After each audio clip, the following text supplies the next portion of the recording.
It's Monday. Not only is the Raw After Mania heating things up as we are now in the Triple H era, you've always been living in the Flex Zone era. As you breathe in the air of the Flex Zone podcast, only place giving you sports how you want it when you need it, episode 435, all the way live. And what better way to start off the post-WrestleMania festivities than with another illustrious guest giving us his gracious time and returning back to the Flex Zone podcast. We're talking men's and women's national championship games. We got an undefeated team down in South Carolina. They finished their story, much like Cody Rhodes will talk WrestleMania 40, and of course, give you a live update and recap. UConn, Purdue, one team will be your men's national champion in about an hour, so we'll get to that as well. And of course, Cravante. Rap ain't the same, he says. He'll be talking about that in his Goofies of the week. You guys know the drill. If you're in the chat right now, hit that subscribe button, hit that like button, hit that bell. We made history this weekend. Thank you guys. It's the Flex on episode 435.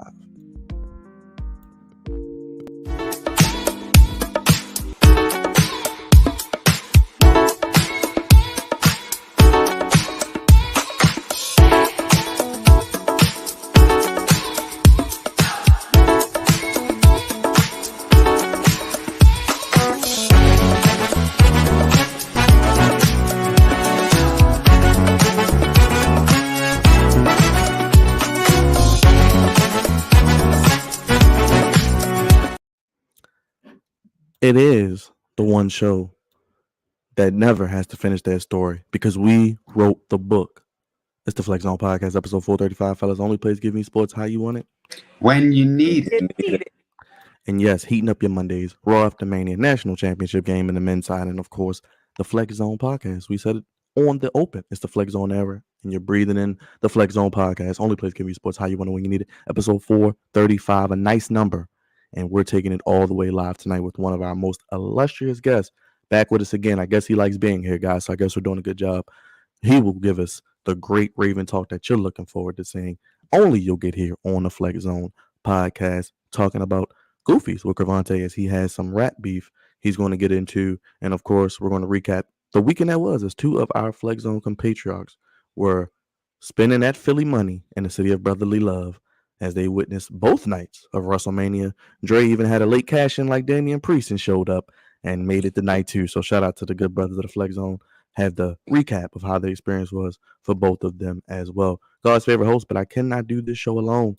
Bad lead off. It is my social media producer, the man who makes the streams pristine, Big Raj. And I know while he was in Philly, it was always much of this on Broad Street. No bread, no water, just meat. Finish him, Daddy. Oh, I heard plenty of that this weekend, man. It was like, finish it, Daddy. Finish the story. Finish this meat. You know, I mean, all kinds of craziness, man. The fans were chanting all kinds of craziness in that stadium. But like Byron said, I got a story to tell. I'll tell it a little bit later because we have a great guest coming back. Love talking to this brother as always. And just can't wait to get started on this Raven talk and his thoughts on WrestleMania 40 because I know he watched it. I know we'll have some Ravens talk, but it's always time for the voice of reason, captain of the Goofy Ship, co-patriarch of the Flex Zone, and of course, the Commandalorian himself, Cravante, baby. Those haters can't stand us. Left hand up.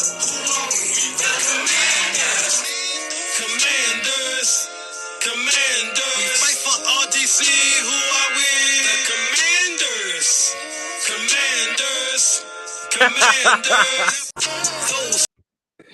Dre has perfected that.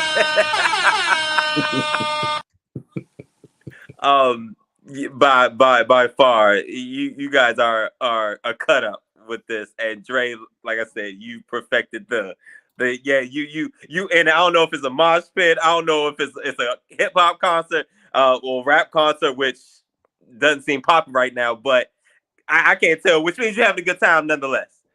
But Monday night, y'all already know what it is. We back in the man cave. We got a special guest. It's not even a special guest. It's family, you know what I'm saying, at this point. But, man, I got a thing or two to say about the rap game and what's going on nowadays and how it relates to a lot of what's going on in society. But we'll talk about that later. Last but not least, he is still the tribal chief. He is still the head of the table no matter what happens with Roman Reigns. He is the savior, misbehavior, pride of the East Side, co-patriarch with Cravante, the Flex Zone podcast, the dean of Baltimore High University, Mr. Morgan State University, that straw, that stirs the drink, the phenomenal one, the A-lister. He is the head of the table. And when he walks in the building, no matter where he's at, you have to do this. Acknowledge me.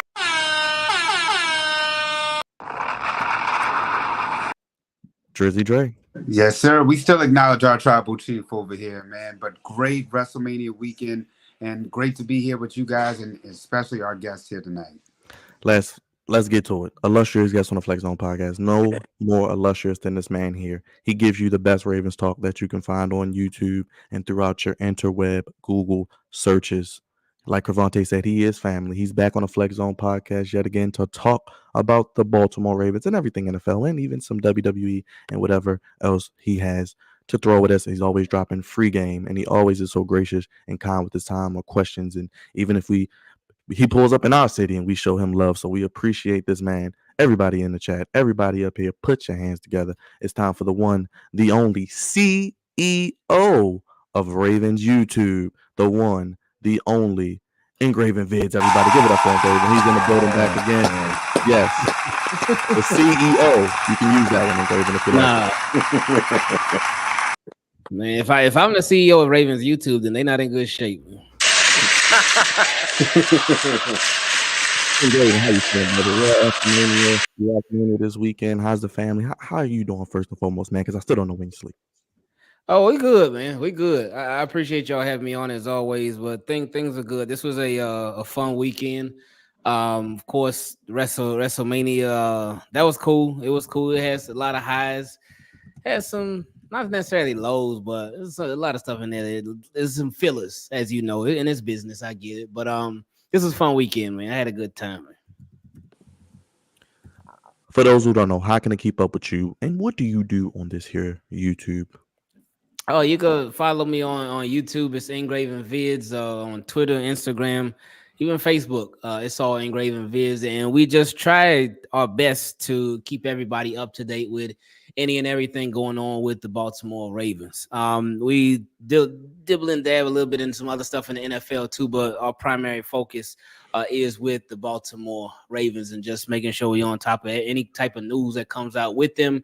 And just really just trying to take care of Team Keep It Clean, whether it's questions from Team Keep It Clean where they share their input on what they feeling on the Baltimore Ravens, or really just the NFL in general, and like I said, or just keeping people up to date with everything going on. We appreciate you, brother. Fellas, let's get to it. Well, first and foremost, I want to say this because I haven't told you this, but congratulations on the new addition to your family. Appreciate it, man. You know, I know it's a very exciting time. So, oh yeah, for sure. So she's doing June. So we got got about 2 months left, 2.5 months left. That's my birthday month. Oh joy, Engraven. Congratulations. Congratulations. But I know we got to go back to some bad times real quick, man. Okay. You had a nice playoff hoodie. You know, for the playoffs, you was rocking that thing. You know what I'm saying? It was beautiful. Run to Vegas. Mm-hmm. Yep. And we was gonna do some things. We were supposed to go to the Super Bowl. You know what I'm saying? But things didn't go our way, and we got exited out at the championship game. Yeah. I know how I watched the videos. I seen how it played out, of course, and your reaction to it. But for those who haven't seen your reaction, can you give us a recap of pretty much the season in general and your thoughts about just what happened in that damn game? Season was great. The regular season was amazing. It reminded me like a little of 2019, but just like because once Ravens got rolling, that was a wrap. I know they started off a little shaky, but that was to be expected. It was the beginning of the season. And they once they picked it up though, they got going, and they had this stretch of games against like these teams that Some of them were like that, and some of them were all right. But they had this tough stretch of games that included games against the 49ers, the Chargers, the Rams, the Dolphins, and they took care of business against everybody. They ended up earning a number 1 seed. Defense was amazing. The offense was looking good.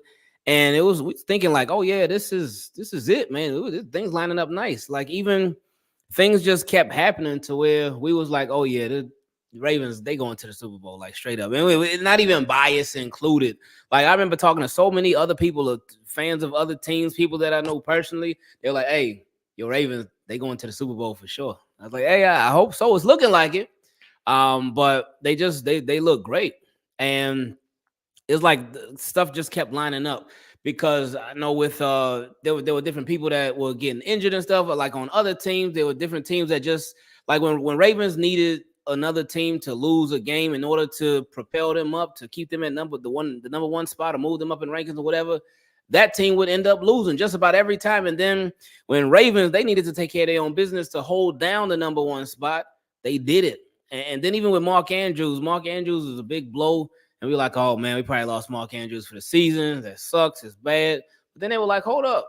Mark Andrews, he can come back. And we were like, oh, man, he coming back just in time for the Super Bowl run. Let's go. But then it came playoff time. They went against the Houston Texans. They went in the halftime, tied up 10-10, and they were looking a little rusty. But then in the second half, that's when they start taking off. But then, of course, that AFC Championship game, like you mentioned, it was just a rough game, a weird game. It did not feel as close as it was because it just felt like the Ravens were getting just dogged like all game. But that's what makes it even worse is the fact that it was close all game. Ravens weren't playing their own game. They weren't being themselves, but it was still a close game literally the entire time. And then it's like at the worst moment, Patrick Mahomes on the 3rd and long. And if Ravens would have got a stop, they would have had a chance to tie the game up and send it to overtime or possibly go for 2 and go for the win. But it was 3rd and long, and Patrick Mahomes threw it up to MVS, and he caught it on Arthur Millette for the first down, and that was the game ender officially. But it was unfortunate, man. Ravens, they continue to be their own worst enemy in the absolute worst moments. And it seems like they just crumble. They crumble in the biggest of moments, and they got to find a way to fix that. So hopefully this season they'll fix it. I know a lot of Ravens fans do not have the most hope and most faith in the team, which I can completely understand, especially given all the players that the Baltimore Ravens lost this offseason. And they've gained some too for sure, but they had a lot more losses than gains. But the offseason is still young. They still got a ways to go. Obviously, the draft coming up in a couple of weeks. Free agency literally never stops. There's options for trades. So you can build this team again. And what we're hoping is that a lot of trends continue. One of them trends being the Baltimore Ravens winning the Super Bowl every 12 years. If they win it this year, that will continue that. And even going back to the 2011 season, the 2011 team, in my opinion, they were much better than the 2012 team. But the 2011 team, they did not win at all. But they came back the next year. Team was not as good, but they finished the job. So hopefully the Ravens could get their Cody on this year and finish their story. Oh, man. Yeah, I hope they can finish their story as well. I'm just like you. I was watching that AFC Championship game, and I figured we was gonna get the job done. It didn't happen. Very depressed about it. I was really upset about that game. I didn't really want to talk about it for a good minute. But yeah. I mean, I think all of Baltimore was feeling that. A lot of Ravens fans was feeling that. So yeah, we're gonna put it on the back burner. We had to get that out the way because we haven't talked to you in a while, so I had to get your thoughts on that. But go ahead, Dre or Gravante. All right. Well, I'll get to it because we're close to the draft. Who do you think the Ravens should pick with their first round pick? Ooh, that's a good one.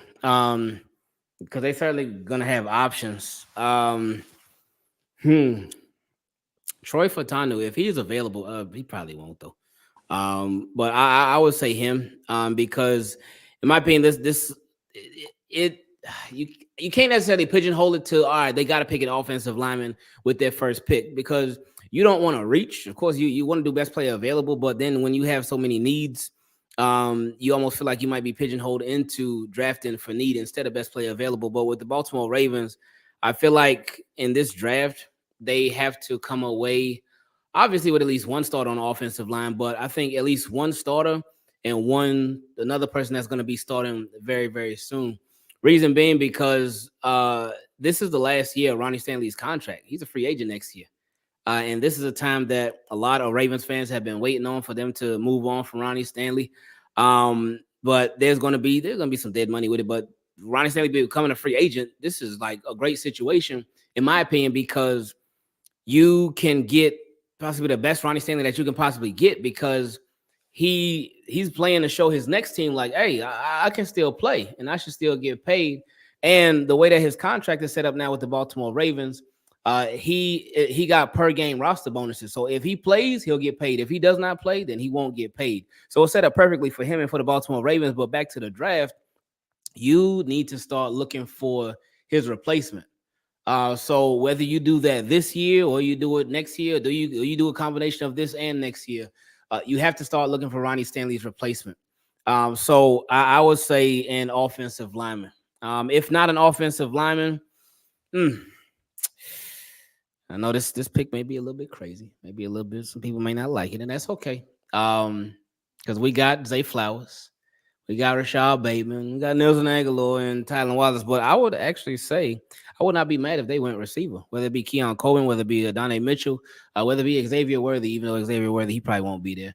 But if they can get a receiver with their first round pick, because with Rashad Bateman, I like Rashad Bateman. I think Rashad Bateman can be really good, but you cannot keep banking on potential. You cannot keep hoping that he breaks out. You can't keep like, all right, hey, this could be it for Rashad Bateman. This might be the year. You can't rely on that. So I think it may be time to pivot in another direction. Or another move that they could do with the first round pick would be to trade it and either trade back into the second round, get some more picks, or trade it for a proven player. A proven player such as maybe a DK Metcalf. I would love that. I wish they could do that because again, like all of us wish, man. That'd be nice, man. But a DK Metcalf would be nice. Brandon Ayuk, he would be nice. Because those guys, they just fit. They physical. They and it's the big thing with Bate. That where there seems to be a disconnect is when everything breaks down, and it's crazy because I know in the I don't know if it was in an episode of Wired or if it was NFL Films. I'm not sure what it was, but they were showing there was a play that broke down. I forgot what play it was, but Lamar, he wanted Rashad Bateman to go deep, but Rashad Bateman, he was just staying where he was at. And then after the play, Lamar was like, I wanted you to go that way. I wanted you to go deep. And but Rashad Bateman was like that. So there's just that disconnect, man. There's that disconnect. So we just, again, hopefully it does click this season, but I would love if the Ravens address the wide receiver position in a major way. They're clearly looking for somebody because they brought in Michael Gallup a couple weeks ago. They brought in Josh Reynolds right behind him. So they're looking, but I hope they find the right person and not just sign somebody just to say, oh, we got somebody. I don't think they would do that anymore because it seems like they're really going in a different direction, especially over these past couple of years at the receiver position, but we'll see soon. All right, well, let me ask you a follow-up question to that then. How do you feel about Odell Beckham Jr. not coming back next season? And how do you feel about what he was able to contribute to the Ravens the one season he was there? Odell Beckham Jr., that signing was priceless. Reason being, he got paid a lot of money. The production obviously didn't match the money, but them keeping Lamar Jackson did. Because Lamar Jackson, he ain't want to talk to the Ravens unless they got Odell Beckham Jr. or DeAndre Hopkins. So that made it worth it with just being able to keep Lamar Jackson. With Odell Beckham Jr., he was all right. Didn't drop the ball. He's not the same Odell Beckham Jr. that he used to be, but that was expected.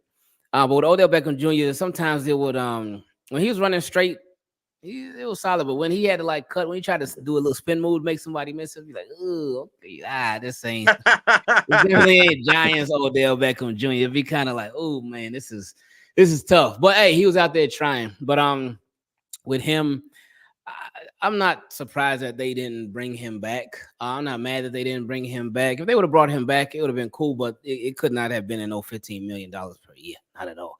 But with Odell, it was sad because he could still catch, he could still run a little bit, but he was always hurt.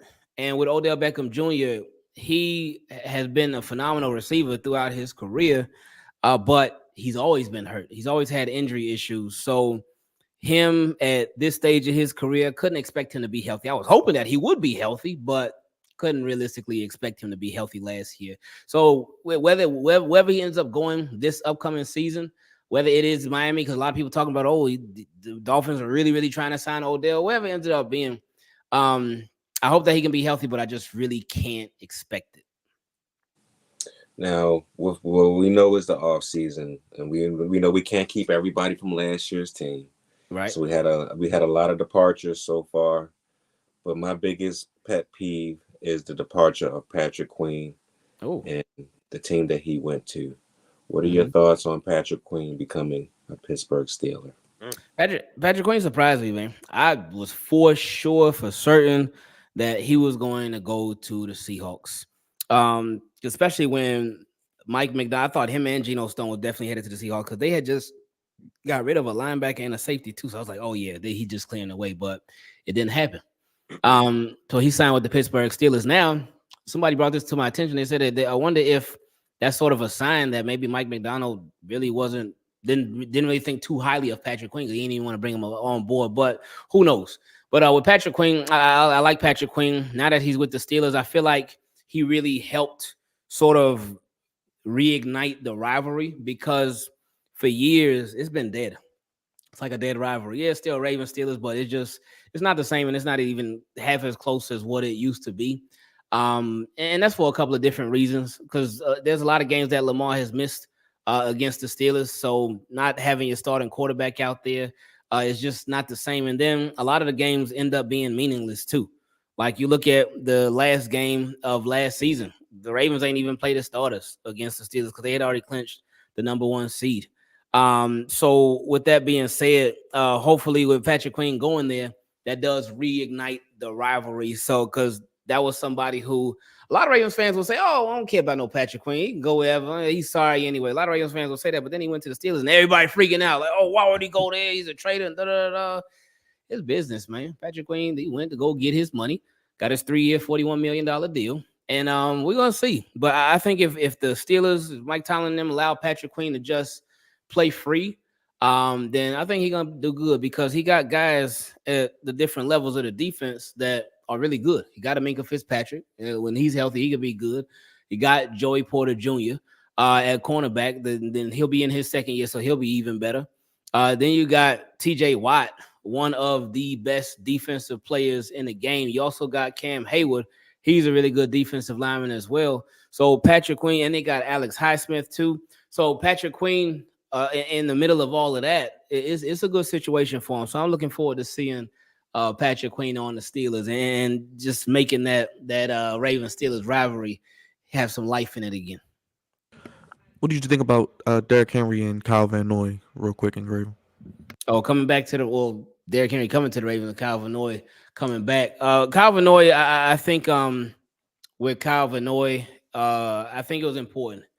And I think with Jadeveon Clowney signing with the Panthers, Kyle Van Noy, he used that to his advantage because that made him that much more valuable to the Baltimore Ravens because they were like, oh, we already lost Jadeveon Clowney. Now we really got to get Kyle Van Noy back. And Kyle Van Noy could be sitting back watching that and telling his agent, like, all right, yeah, they got to really run my money now. So that worked out in his favor, but it worked out for the Baltimore Ravens too because they ended up getting him. And I think they had to get him because with the edge position and pass rush, you got Odafe Oweh, still waiting on him. You got David Ojabo. When he plays, he's productive, but that's the thing. He just never plays because he's just been hurt. So you're hoping that he can be healthy this season, but you can't count on that. You also got Tavius Robinson. He was a rookie last year. Didn't really see too much out of him. because it was limited snaps. So you don't know what you have in him. So there's a lot of unknowns at the edge, outside linebacker, pass rush position. So this was a good move getting Kyle Vanoy. And I think he got 9 sacks last year, and they signed him after week 3. So he wasn't even with the Ravens the whole season. He was not with the Ravens at all during the offseason. They tried to sign him in the offseason, but it obviously ain't work out. But they signed him after week 3. And he came in and got 9 sacks. Like, man, how do you do that? So that was a career high for him. So now you just hope that he can continue to build off of that. And the Ravens pass rush, which I would expect, especially the status of it right now, to really be a pass rush by committee, like they have been for a little while now. But it's going to be interesting to see what Zach Orr does, Ravens' new defensive coordinator, to get the most out of this pass rush. Oh, and Derrick Henry, I really did like that move, but not for a regular season. I mean, I think he'll be fine in the regular season, but I think this was more so a playoff move, because with Ravens in the playoffs recently, they haven't had a running back there that they've been paying significant money to, and he's been available. Like the last running back that they gave a sort of significant deal to was Mark Ingram back in 2019. They signed him to a 3-year, $15 million deal. So it was only $5 million per. So not too much, but still a notable name back there. But back in 2019, when it was playoff time, he had a high ankle sprain. So he wasn't even healthy. And Ravens, they ain't want to run the ball with their running backs anyway. So that ain't even end up meaning nothing. But the years after that, it's been guys like J.K. Dobbins. It's been guys like Gus Edwards, Justice Hill, guys who they not really paying much money to. So when the game is close, when you really should be running the ball a little bit more, they might look back there and like, oh, it ain't no big deal. But now the game close, you need to run the ball. You look back there, you see Derrick Henry, you can't miss him. So that'll give you a nice reminder, especially all the cash that you cut to him in a check. So it'll give the Ravens a reminder like, oh, yeah, we got Derrick Henry. Yeah, let's use that, because they made a significant investment in a Derrick Henry. So I'm hoping that pays off in the playoffs much more than the regular season. Do you think that Brandon Stevens is our best corner on the team, and do you think he's the most important person that we need to keep after next year? Oh, that's a good question. As far as the cornerback position. Yeah, I don't think he's the best corner on the team. Still think that's Marlon Humphrey. Because Marlon Humphrey he's been more consistent and he's been more established. Brandon Stevens, he had a great year last year. He had an amazing year last year. But now it's time to build off of that. Now, can you build consistency? Are you just going to be a one-hit wonder, or are you going to continue to do really good? So now we're waiting on that. But if they could keep him, if he continues how he did last year, oh yeah, I'd be all for keeping him for sure. But yeah, Marlon Humphrey, he's still the best corner on the team. As far as the most important person in the secondary to keep, if we're just talking corners, then yeah, because Marlon Humphrey's under contract right now. If they could get Brandon Stevens to a good contract, and I think I think he has 1 year left on his deal, I believe. Yes. So with the Ravens, they usually they like trying to sign guys early rather than wait till their contract runs out. So that would be one that I wouldn't be surprised if they sign him to a contract extension this offseason to lock him up at a reasonable rate while they could get him for cheap right now. Because, especially these players, they get in a contract, get them prices, they keep going up. Like, look at Justin Madubuike. The Ravens tried to sign Justin Madubuike last offseason, but he said, no, we ain't signing with y'all yet. And he went out there, killed it, crushed it. His price went through the roof. Ravens still paid him now, which was great. But they if they would have signed him before, they would have had him for a lot cheaper. But I'm sure him getting even more money in the future that gave him a nice little extra motivation while he was playing this past season. So it ended up working out in his favor for sure. But with Brandon Stevens, yeah, that'd be nice to get him locked up, especially if he can continue playing like he did last year. Speaking of Madubuike, do you think he's going to repeat what he did last year, or do you think he takes a significant, well, not significant, but a little slight? No, I don't think he'll repeat what he did last year. That'd be great if he did, but I don't think he will, simply because I think people will be respecting him more. He'll be commanding more attention now.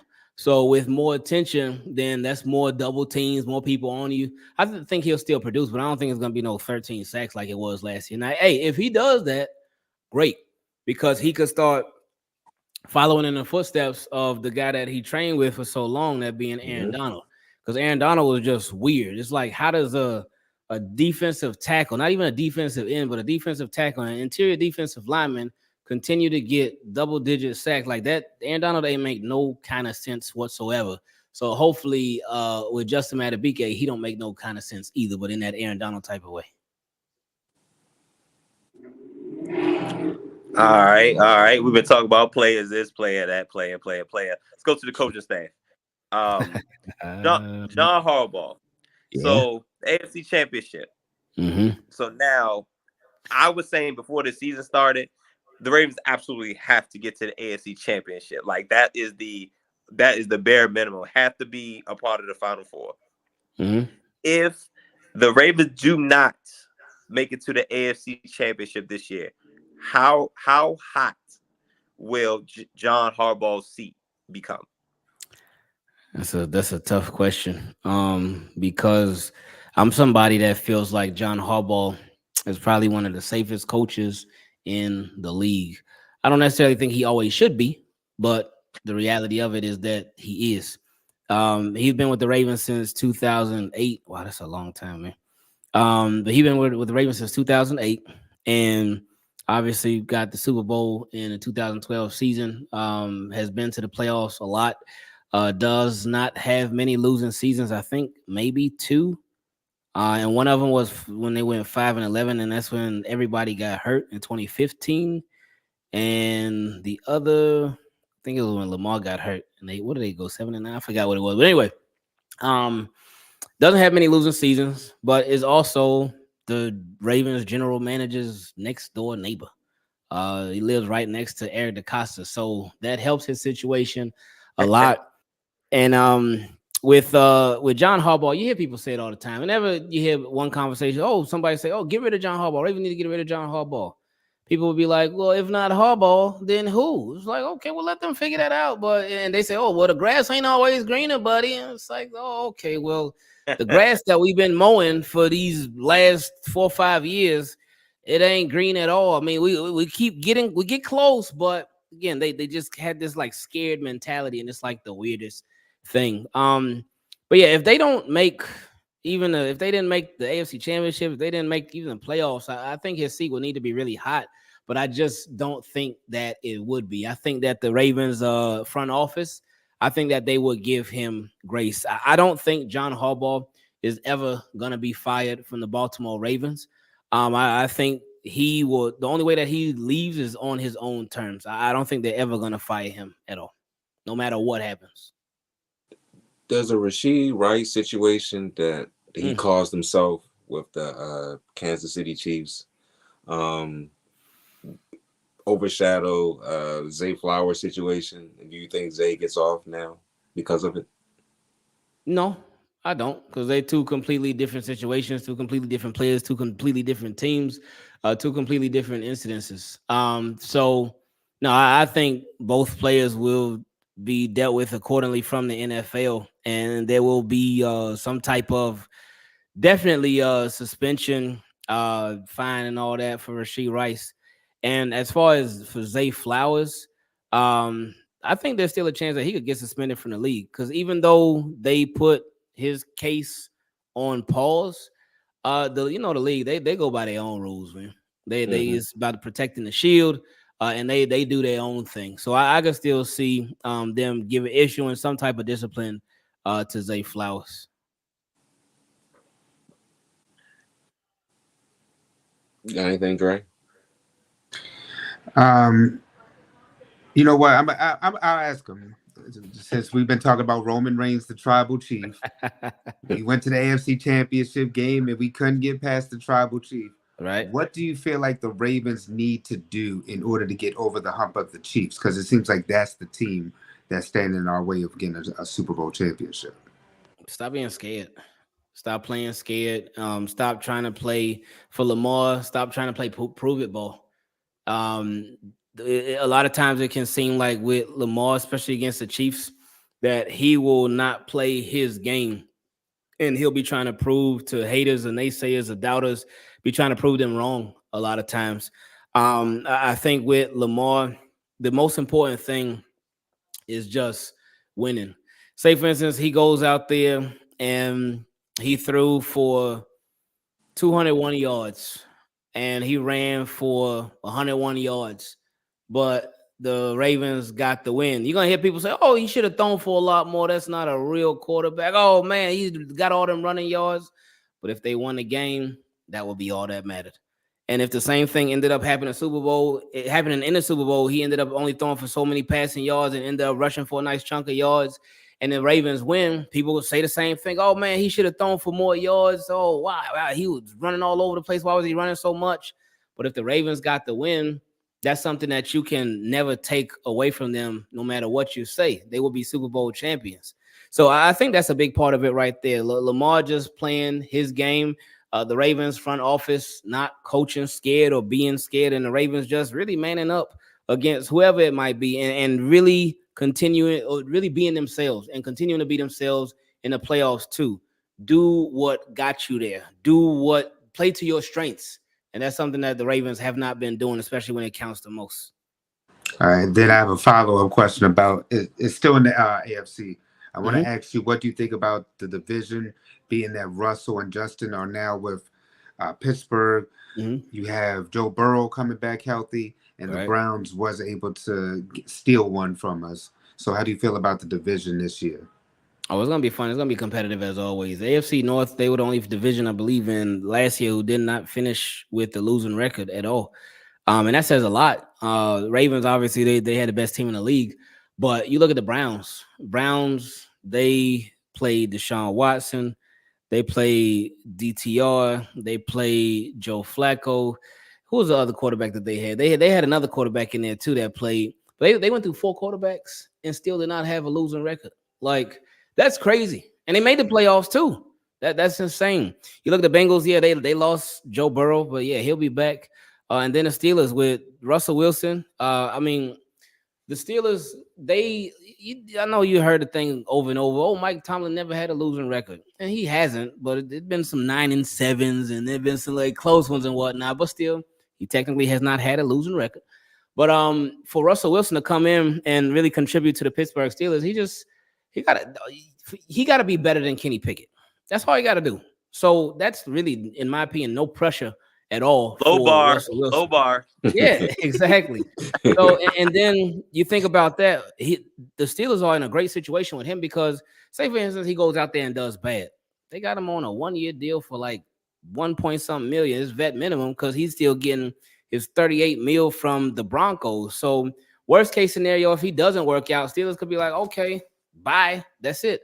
And then with them getting Justin Fields too, that could be fun. That could be something right there because with Justin Fields, you know, he been a little up and down, but a lot of people think it could have possibly been a situation that he was in with the Chicago Bears, and they haven't been the best run organization recently. So we'll see, because Russell Wilson is your hero right now, but Justin Fields could possibly be the future. So that's going to be something to watch for. But the AFC North, like always, man, it's going to be fun. It's going to be really competitive. It's going to be close games, and there's going to be some blowouts here and there too. But Ravens, it's very important that they stay on top of things, that they don't just, we were AFC North champs last year, we got it this year. No, you started from scratch. Everybody got a shot now. Everybody got a chance now. So it ain't going to be so easy to run it back. Going into year 2 with Todd Monken and his offense. Now, I'm not sure how you can get better than a second MVP award that Lamar Jackson got. But do you expect Lamar Jackson to take another significant jump in year 2 with the weapons that he does have on a team and the weapons that he's going to get with Todd Monken and the offense? I would, because it'll be another year into the system, another year more comfortable for both Lamar Jackson and Todd Monken. So another year with familiarity, with each other. What they both like to do, what they both like to call in different situations, what they're both comfortable with, and then just continuing to grow and build chemistry with whatever pass catches on the team and running backs too, of course. Now you have a Derrick Henry, and Derrick Henry, he just commands so much attention. And what's crazy about him is that with the Tennessee Titans, he was behind a bad offensive line. When you think about the Titans, yeah, you're going to think about Derrick Henry. That's the guy who you want to stop. but he still continued to produce every single year. And that's insane to me. That's crazy how he did that. So with the Baltimore Ravens, now you have him on your team. So now you got to worry about Derrick Henry, but you got to worry about Zay Flowers. You got to worry about Mark Andrews. You got to worry about Likely. You got to worry about Lamar Jackson. So now he has a lot of other guys around him that you got to worry about. So that will make Todd Monken's job a lot easier and Lamar Jackson's job a lot easier because there won't be as much focus on him. There's going to be focus on Derrick Henry. So that could really help with them play actions too.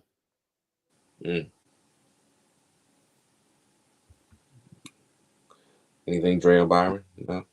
Well, Go and ahead. Raven, I was going to ask, what do you think about two teams that stick out to me? What do you think about Ravens West, the Chargers, pretty much rebuilding the 2019 Ravens with G-Roll, bringing in Hayden Hurst, Gus Edwards. They got all the former Ravens from that team. Looks like they're going to run the football. And what do you think about the Houston Texans? They made a lot of big moves this offseason. I'm not ready to crown them yet. They're still young, and we don't play games till September. And Stephon Diggs is a headache more than he's a production player sometimes. What do you think about those two teams? They jump out to me. Oh man. With the Texans, they went crazy this offseason. And yeah, they were already pretty good last year. Like you mentioned, they were very young, but they show a lot of promise. Now, promise obviously don't get the job done because the Baltimore Ravens both started and ended the Texans season last year, but they still did show a lot of promise. CJ Stroud, he's really good, man. He's nice. I really like CJ Stroud, and for them to build on what they had, they're showing everybody how it should be done. You should fully take advantage of your quarterback being on a rookie deal. With Stephon Diggs, Stephon Diggs is funny because Stephon Diggs, for the first year two, Stephon Diggs cool. Caused no problems. He ain't out there tweeting nothing crazy for the first year or two. He's straight. So with the Houston Texans, they only got him for 1 year. So they ain't even got to worry about none of the drama. If they had him for like 2 or 3 years, like it was originally said, then I would be like, okay, maybe in that second or third year, we might have to make some decisions. But they got him for 1 year. After this year, he's a free agent. So you ain't even got to worry about him being a headache or nothing like that. Now, what was the other team you mentioned? Ravens West, the Los Angeles the Chargers. Yeah. The Chargers. 2019 Ravens. They got Joe Ortiz in there, all the Ravens, the director or the former Ravens director of pro personnel got Jim Harbaugh, Johnny's little brother, which is crazy. But anyway, Greg Roman's in the building, Gus Edwards, Bradley Bozeman, Hayden Hurst. They brought in J.K. Dobbins for a visit. I feel like, they just signed Ben Mason too. So yeah, a lot of old Ravens over there. With Justin Herbert, I know he got to be looking around like, what is going on here? They traded Keenan Allen to the Bears. They cut Mike Williams. So they're really doing like some real 2020 Ravens type of stuff. Because they remember, I know y'all remember there were reports that the Chargers were over the salary cap and they could possibly get rid of these 4 players. And Keenan Allen, Mike Williams were 2, and the other 2 were Khalil Mack and Joey Bosa. But they kept the defensive guys, but they let go of the offensive guys. So I was like, oh yeah, that's real like Raven-esque right there. But I feel like with Justin Herbert, he may have to make sure them cleats are tight because you're gonna be taking off, my friend. But I can see him I can see his passing yards going down. His touchdowns are probably remaining the same, but his interceptions going down because with Greg Roman's offense, it's an offense that's really built off of efficiency, getting the most out of the least. So I think they'll be solid. But they in a division with the Chiefs. So it's like, how much can you really do in that division? Good, Cremonte, you got something? Well, shoot, I was about to say, man, I think they're only looking up because with the and big ups to AP getting the job with the Raiders. Love that move, but don't you think the Chargers are only looking up because the Broncos and the Raiders are kind of in the rear view? I think with the Raiders, like they don't even really have a quarterback right now. I don't think. Right. They got Aiden McConnell, I think that's his name. So they in limbo at quarterback position. the Broncos, they ain't got their quarterback either. So that's who knows what's gonna happen there. So yeah, I mean, depending on what happens at the quarterback position for both of those teams, that can change everything. But with the Chargers having their quarterback, that does obviously help. But a team that definitely has that quarterback is the Chiefs. And the For Chiefs, they sure. got the quarterback, the coaching staff, they Coach got that right. everything. So yeah, they even got yeah. Taylor Swift. Yeah, that's true. That's true. That's how I was hoping. Like I remember when, like last year. Oh, this is a shame. But last year, I remember when Hey, the rumor. man, think about But last year when the rumors were coming out that first it was Travis Kelce and Taylor Swift. I said, oh man, we got to go against that now too. But so I was hoping like we could fight fire with fire. And there were rumors that Odell Beckham Jr. was dating Kim Kardashian. I was like, all right, so this could possibly work in our favor because we got to go against the NFL and stuff. But it didn't. It was too little, too late, man. So you know how that went. Man, yeah, that was a pretty that was a pretty good tandem. You know, the NFL made a lot of money off of Taylor Swift, and probably will continue to make off of Taylor Business. Swift in the near future. Yeah. But you know, we're going into a new season after the draft. What are your thoughts on this upcoming team? Do you think because we have a brutal schedule. Let's just be honest. Our schedule is going to be brutal. We got the number one schedule because we was number one in the division. Do you think we'll win as many games as we did last year, or do you think we take a step back in that category? Or what are your thoughts? And although we know the team is not fully developed just yet. Right. Yeah, they still got a lot of work to do. They went 13-4 last year. If Lamar Jackson's healthy, I think they could reach that again. Maybe a slight step back, maybe like 12-5, something like that. But if Lamar's healthy, they're gonna be straight. They got the core, a lot of the core of their players already. You got Lamar Jackson, quarterback. You got tight ends, Mark Andrews, and likely you got Zay Flowers at receiver. Still need to add a little more there. But you got your Derrick Henry.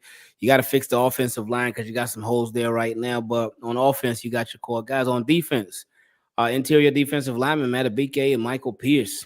Edge, you just brought back Kyle Vanoy. You got a Daffy away. So the Jabo's there too. So there's still little question marks there. But at cornerback, Marlon Humphrey should be healthy. Brandon Stevens was excellent last year. Arthur Millette, your slot guy. Then at safety, you got Marcus Williams.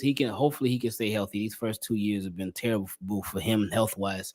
But then you got Kyle Hamilton. It'll be nice for them to add another safety back there. Who that could be? It could be somebody on the team. Maybe it could be an external guy. But either way, they're gonna need to have another safety back there so Kyle Hamilton can continue to just roam around free and do what he does because he's not just a safety. He's just a baller. He's just a football player. So with this team coming up this year, they have most of their core guys, and with that does help a lot. So I do think that they can be really good with the holes that they still have right now. They still Eric DeCosta's got a lot of work to do, and I feel like there's no room for error when it comes to him building this roster. Now, last year he definitely did his part. He did more than enough with building the roster. He gave them everything that they needed in order to win the Super Bowl, but they failed. And they failed in a big way. So let's see how he builds the roster this year, and let's see what the Baltimore Ravens do with it. Right now, I obviously hope that they're a Super Bowl team. I can't call them that right now at this moment, but I mean, it's April 8th. So we got a long ways to go. We got a little over 5 months before the season starts. So let's see how they finish building the team and building the roster, and then we'll talk then. Engraven, real quick, rank the quarterbacks in this year's draft. I know Caleb Williams is getting a lot of slack, but he has that it factor, it seems. You got Jaden Daniels, who's getting comparisons to Lamar Jackson. Drake May, people don't really like. Bring him here. He's Bring falling him here. down. Bring him here. No, the second guy you said. Bring him here. Oh, yeah, yes, Cavante, yes. Drake May seems to be the guy that's going to slide. Michael Penix, where does he go? And is J.J. McCarthy really that good? I'm not buying it personally. So if I had to rank them, I'm going to go Caleb Williams at 1. I'm gonna go Jaden at 2. Oh no. I'm gonna go Drake at 2, Jaden at 3, Penix at 4, and then I go JJ 5. I feel like I missed somebody. Did I miss anybody? Bo Nix, but it's okay. Well, Oh no, I ain't missed nobody. I Cool. don't know. I watched him last year against Colorado, because that game had a lot of hype going into it. So let me check this game out. So I watched it. I don't know. To me, I just wasn't really impressed. Man. Go ahead. I said the same thing. I'm not impressed. Like it's something to be said that's about somebody that's been in the college ranks for 7, 8, 10 years, however long he's been playing quarterback, and he's been at Auburn, and he comes to Oregon. It's like, yo, that Auburn was the place to do it in SEC. Got washed out, transferred to Oregon, and I'm like, I never believed it. I just never believed, and he never beat Washington either. So it's like you go to a lesser conference and you're not even. I don't know. But Bo Nix is not it to me. Yeah, I don't see it at all. So, but we'll see what the draft says, man. Yes, sir. You got anything else, Cavante? Nah, that's Give me it, the man. last word. UConn covered every single game ATS against the spread in the tournament. Crazy. Wow. Every single one. Any questions for your Commanders? Man. All right, one, man, because I was gonna leave it out. Okay, I was gonna leave it out. But one Commanders question: how important? No, not even that, because it's very important. What are the chances that we could make some noise just in our division if we get the right guy at 2? Right. That quarterback position is everything. But there's always a shot. Like NFC East is weird, man. Yes, it is. They're really weird, and they're weird every single year. So you got Dak Prescott, you got from the Eagles, Hurts. Man, I could not remember his last name. Yeah, Jalen Hurts. Yeah. And then Commanders is a question mark right now. And then the Giants, I think that's a question mark too, because I know I've seen stuff that they say they wanted to cut and get rid of Daniel Jones. So yeah, I feel like not that it's wide open, but like usually the Cowboys, they'll be running away with it, but it's not like Cowboys and Eagles. I feel like they one of those teams that start off strong, but toward the end they start like slacking, especially the Eagles.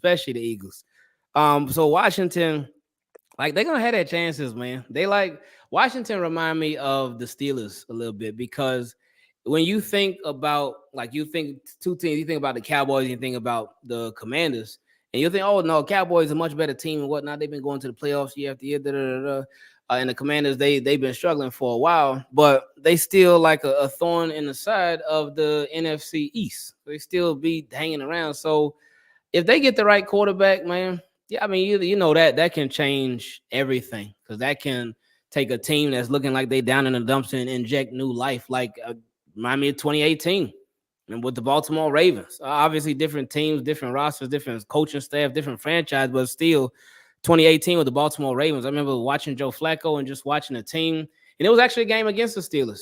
And Joe Flacco just looked done, man. Like he did not want to play. And I was just like, oh, yeah, here we go. This is terrible. Then they said Joe Flacco had a hip injury and Lamar Jackson was going to play now. I'm like, oh, okay, cool. All right, let's see. And he won, 6 out of 7 games after that. So I was like, oh, okay. So that gave us new life and new hope as a franchise. And obviously it ended up going in Ravens' favor. Still waiting on some other things to work out. But as far as regular, like Lamar obviously changed the game and has 2-time MVP and just a countless amount of records and awards and all that good stuff. So I say all that to say this, that you get the right quarterback, you get the right guy back there, that can literally change everything. And not saying that like, because I know they do say like Jaden Daniels, he's like Lamar Jackson and whatnot. You know what? I disagree. I said he reminds me of RG3, which terrifies me. Oh, yeah, it's personal. That terrifies me. But he's as Yeah. electrifying. He could be as electrifying as Lamar Jackson, but man, he takes too many hits. It's hard to get a direct shot on Lamar Jackson. Mhm. But Jaden Daniels is taking a lot of, I'll say, Anthony Richardson-esque hits. Oh, That's terrifying to me. that is scary. That is really scary. So I mean, you hope somebody can get in his ear, like fast, if that's the case, because as you know, with RG3, like he came out. I remember his first game of his career. I think it was against the Saints, and Yeah. he threw that bomb for a touchdown. I forgot to who it was, but RG3 he came out hot, man. And the game against the Ravens, with Lodi Nada, he just Oof. turned his legs sideways and all that same year, and that was a wrap for him from there. He came back too early in the playoffs against the Seahawks, ended up getting re-injured again, but nothing was ever the same for him after that. He went to the Browns. He obviously went to the Ravens for a little bit, but that was just the beginning of the end. So you hate to see that, especially with all the potential that RG3 had too, man. Like that dude, he was something, man. But injuries just they killed it for him. So you obviously hope that same thing wouldn't happen with Jaden Daniels. But so we'll see, man. We'll see. It's we got 3 weeks. About 3 weeks. Oh So boy. they start deciding who they're gonna take, and then we go from there, man. But it's a fun time, especially for like a team like the Commanders, because that again, quarterback can change everything. A quarterback can change literally an entire franchise, for better or for worse, as we all know and we all have experience with. So we'll see. We'll see real soon, man. And Graven, how can the people keep up with you? And what do you have cooking on the channel? Because you got videos dropping. Might have one dropping right now. Man, I appreciate y'all again, man. But not just daily videos or everything going on with the Baltimore Ravens right now. Things been a bit slow, a little slower than usual. So Eric Costa, if you want to surprise us with something crazy, something a good crazy, be our guest. But just videos covering everything with the Ravens. I know tomorrow they having their pre-draft press conference. That's also known The as the Liars Liars Lunch. Luncheon. Yeah, so Oh that's tomorrow joy. at 11 Roger's favorite time of the year. You can go ahead and Oh get you joy. some meat, Raj. So we'll be Yeah. covering that tomorrow. So that should be interesting as always. But yeah, just trying to stay on top of everything that's going on with the league, because there's always something going on. Even when it's slow, it's always something going on. And Just keep your head up. Graven, Just keep your head up and Graven. I ain't gonna say we're gonna win it next year. I ain't gonna do that. But Could I'm not happen. gonna do Could that. happen. it is in New Orleans, guys. Hey, Yes, it's there in you New go. Orleans. But just keep your head up, man. We gonna fight through. Yeah, hope so, man. Fight the good fight. Well, Engraven, we appreciate you. Everybody put your hands together one more time for the one, the only Engraven Viz. Make sure y'all check out his channel at Engraven Viz. Follow him on all social media platforms, and he got videos dropping each and every day. Engraven, thank you again, my brother. As I always, and appreciate we'll y'all. talk to you after the draft. All right, I'll see y'all, man. Yes, sir. Once again, Engraven Viz. Big shout out to him. Woo! Make sure you guys follow his channel at Engraven Vids and follow him on all social media platforms. Let's go to South Carolina. Let's go to South Carolina real quick. We'll go back to the NFL because I do want to talk about the Stephon Diggs trade. But let's talk about South Carolina. They complete the 38-0 season. They dominate. They take out Iowa and Caitlin Clark, send her to the WNBA, and Cravante is no surprise. They got it done. I mean, they trailed by double digits, but then end up winning by double digits. They have literally 2 starting fives on their team. The depth and their ability to shoot from the perimeter, and Caruso inside, Curacao inside, and she's just dominant. What did you think about the South Carolina run and Dawn Staley third national championship? Well, you said it. Dominance. Don Staley, and I said this yesterday, Hall of Fame player, Hall of Fame coach. There's not many of athletes that are both. Deserves every bit of flowers she absolutely deserves right now, because her team Everybody's from the 2022 with the last time they won a championship, 2022.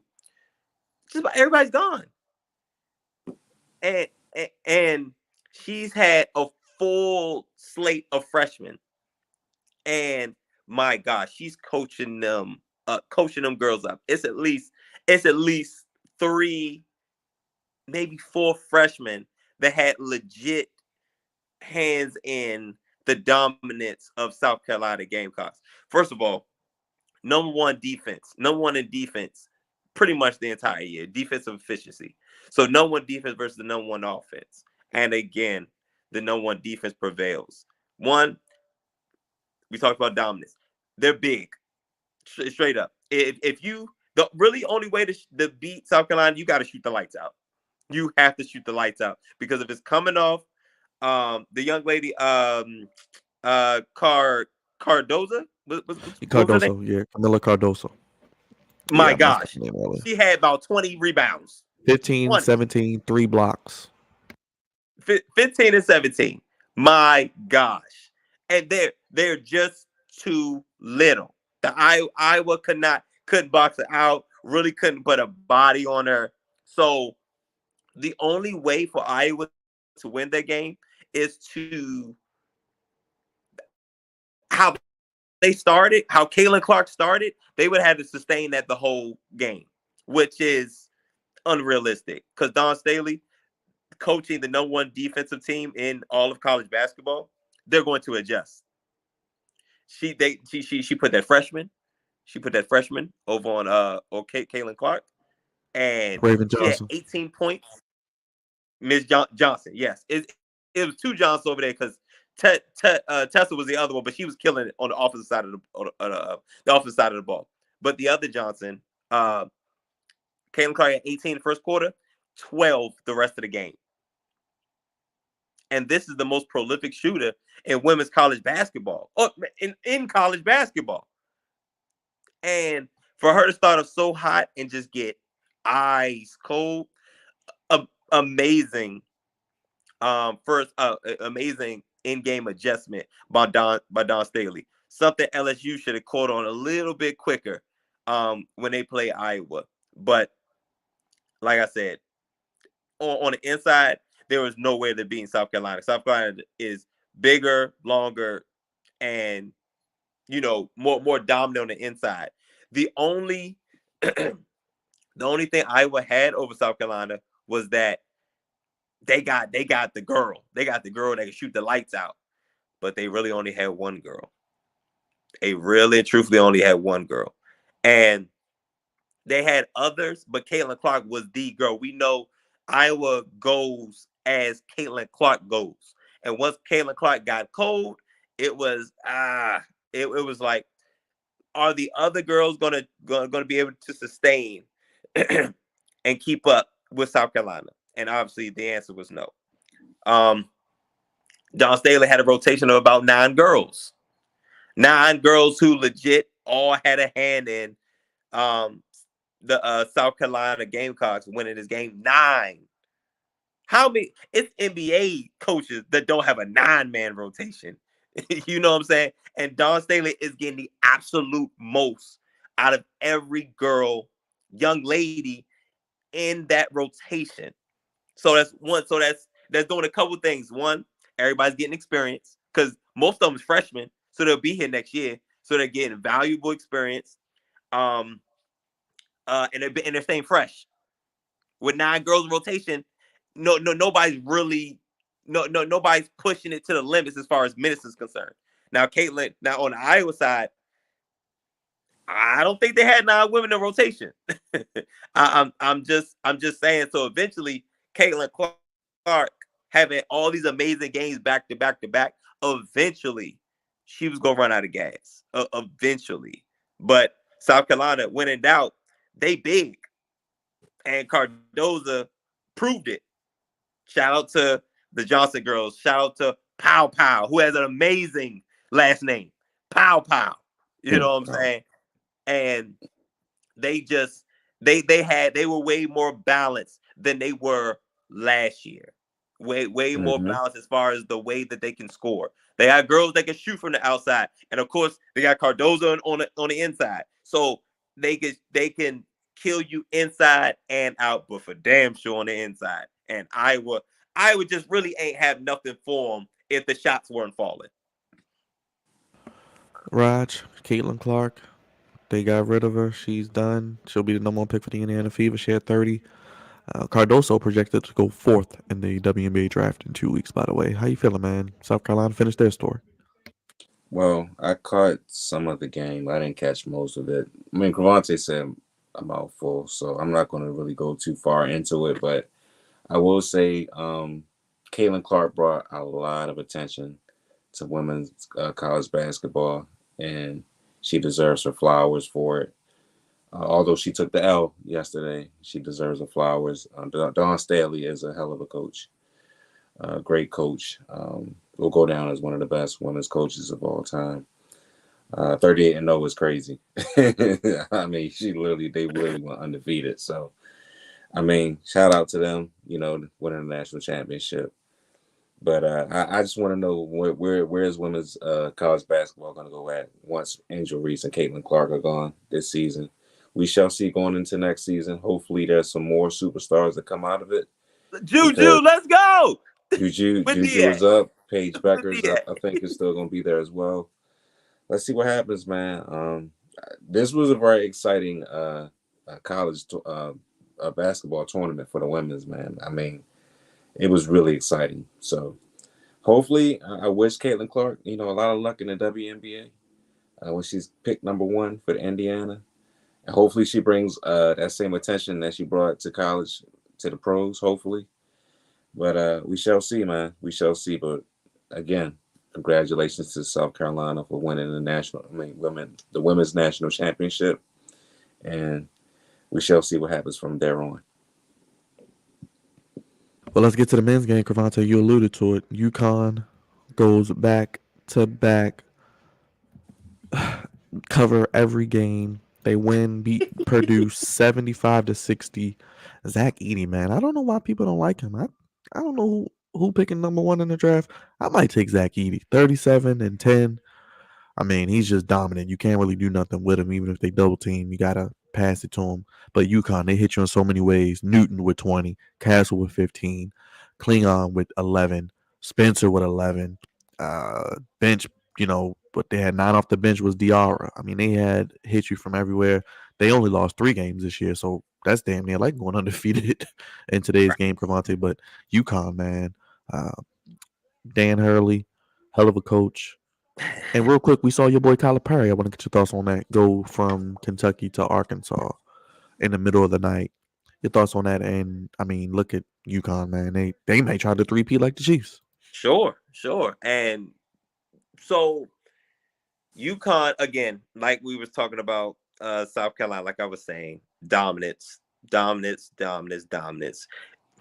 UConn reminds me of the Golden State Warriors with how they come out after halftime and completely just blitz and destroy teams. Because if you look at their last couple games leading into the title game, at halftime it was close.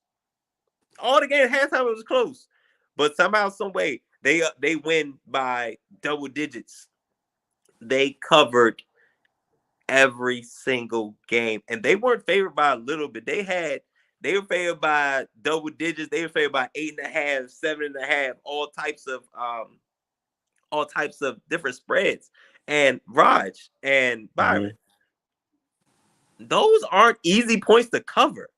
Pros, college basketball, those are not easy points to cover because so many things happen throughout a game. And then, at the end of games, it can get kind of wacky, with the fouling and, teams falling back, giving up points. So it's really hard to cover all the points that they ultimately covered. But it was the pure dominance in the second half, for UConn, which is why they are back-to-back champions. And I think, and I talk about the NIL, the transfer portal, and all that, and the negative impact of college sports, but I don't think UConn really cares too much about the NIL. I feel like it's really about basketball. There's no big egos over there, and it's all about basketball and it's all about winning.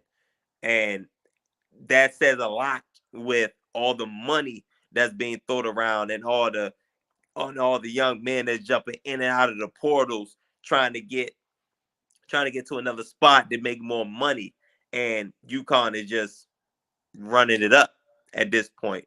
So UConn winning is good for men's college basketball, because it's still somewhere that deep down it's still about basketball. And I think UConn winning proves that. Shout out to Big Reg. I know he's in the chat. UConn. And you said they download information. Oh, man, my man Davis. What up, man? Yeah, but that second half, they are absolutely amazing. Like, if you were to take all the games, UConn at halftime, you probably would have lost most of them. But you take them for the full game, you'd have covered all of them, which is absolutely crazy. But yes, they do amazing in the second halves.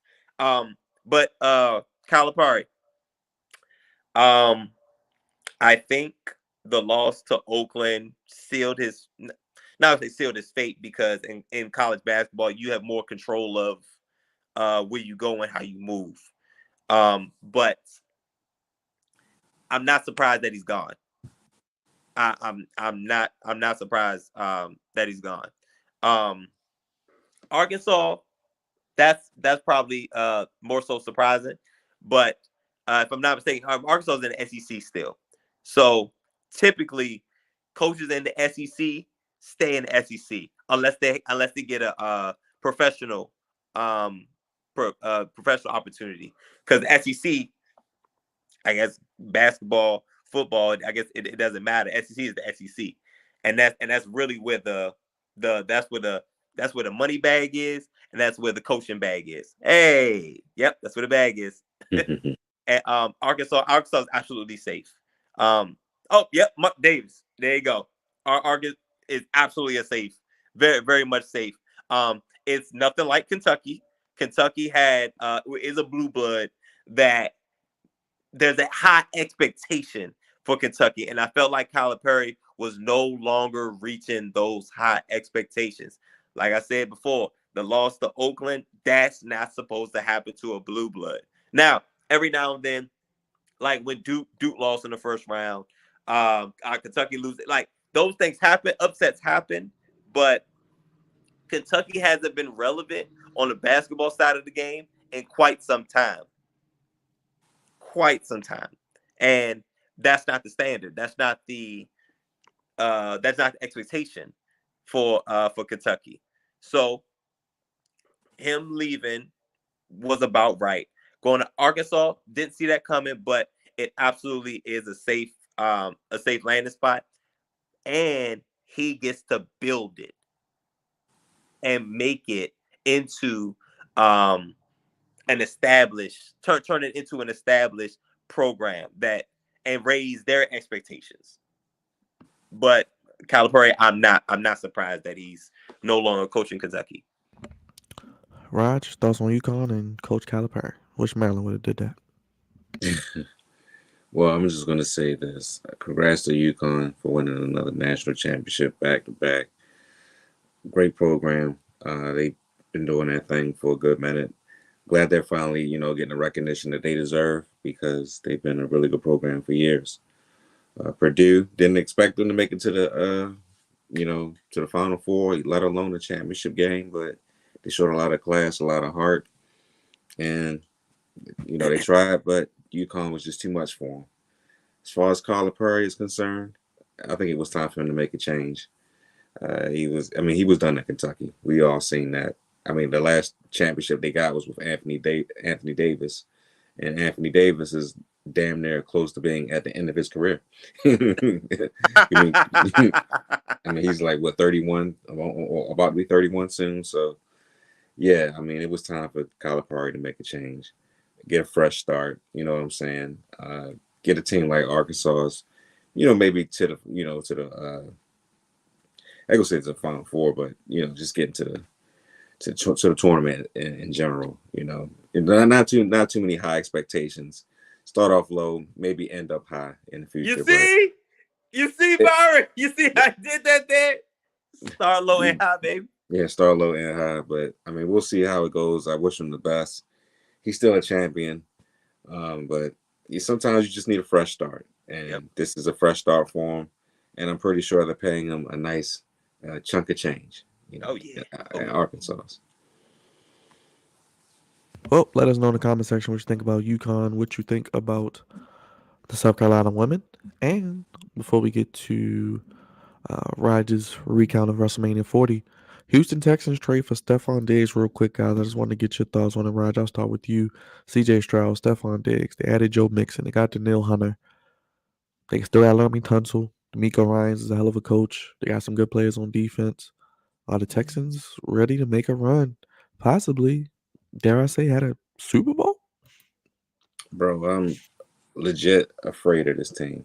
I'm not even gonna lie to you. My uncle had asked me a month ago, well, not a month ago, maybe a couple weeks ago, do you think that Houston's going to be a better team? I said they're going to be better, but they still need like an X receiver. And by God, they made that trade to get Stephon Diggs, and now I think they're a legit team. CJ Stroud, I'm gonna say this to you now. CJ Stroud is going to take that same leap that Lamar Jackson took in his year too, and he might win the MVP next year because he has every weapon imaginable. All three wide receivers can go over 1,000 yards, I believe. Especially we already know Stephon Diggs can. Tank Dell is a complete monster, and Nico Collins is nothing to play with. So, and then you add Joe Mixon to the team as well. That's an 1,000-yard rusher. So it's going to be brutal, man. We have to see them in Houston next year. I'm not looking forward to it. I think they are legit. I think they will be making I think they at least win. They at least will make it to the divisional game, maybe even AFC Championship game next year. And I think CJ Stroud is a great talent, man. A great talent. So Schultz at tight end. So Stephon Diggs, man. Yeah. So Stephon Diggs, man. Oh yeah. I can't forget Schultz. Stephon Diggs is a huge upgrade. He's only there for 1 year. I mean, if he doesn't work out for him, they can kick him to the curb. It really doesn't matter. They have enough still, but he adds a lot of veteran leadership to that wide receiving crew. He also adds another go-get-it guy for CJ Stroud, and even though he's a hothead, he knows how to get the best out of his quarterbacks. I mean, just look at Josh Allen. Before Stephon Diggs, he was just an ordinary schmo out there throwing the football. And then all of a sudden, when Stephon Diggs comes to the Buffalo Bills, his first year, he's an MVP candidate, just like that. So Stephon Diggs is that guy, man. He is that guy. we need Diggs to get to have a hand. And I'm not gonna say that. I ain't gonna do all that. Marcus ain't gonna do all that. But yeah, man, he's a definite significant upgrade at wide receiver for the Houston Texans. And they will be a force to be reckoned with come this season.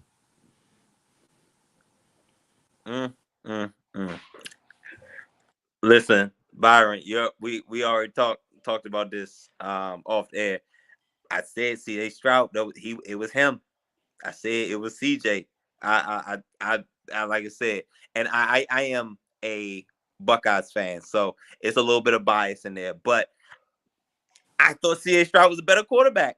And I thought he fit the prototype for quarterback. Bryce Young, we all knew the biggest con or negative against him was that he was small. He was small. And when you go into a team that's not good, doesn't have a good offensive line, lacking weapons, you get Bryce Young's rookie year. That's what you get. But CJ Stroud had an amazing amazing rookie year. One, he did something rookies typically don't do. And that's rookies make a lot of mistakes. Typically, they make a lot of mistakes. CJ Stroud, it took him like 6 games to throw a pick, something like that. And he took very good care of the ball, and not for lack of trying or lack of throwing the ball. He just wasn't putting the ball in harm's way, which is again something rookies just don't typically do. He has helped him and we got to give D'Amico Ryans a lot of credit here. Does deserving of who was coach of the year? Y'all remember who was coach of the year? Kevin Stefanski, Cleveland. Right. And he did a hell of a job too. Like Graves was saying earlier, they had 4 quarterbacks and they still made the playoffs. So fair enough. But D'Amico Ryans, as a rookie head coach, with PJ Walker was the other one. I'm sorry, PJ Walker was the other quarterback. Okay, right. Great. D'Amico Ryans being a rookie head coach, along with the rookie quarterback, this usually is a recipe for disaster. It's usually a recipe for disaster. But what they were able to do together, D'Amico Ryans running the defense and CJ Stroud doing this thing, this team went from worst to first like that. And we would have never thought this. If we go back 3 years, 2 to 3 years with this Houston Texans team, there's no way that we'd have seen this coming. Let me say personally, I thought they were going to be one of the worst franchise for some time to come. But it goes to show when you get that quarterback position right and you get that head coach right, lives change. Folks keep their job. Folks can make a lot of money. Players could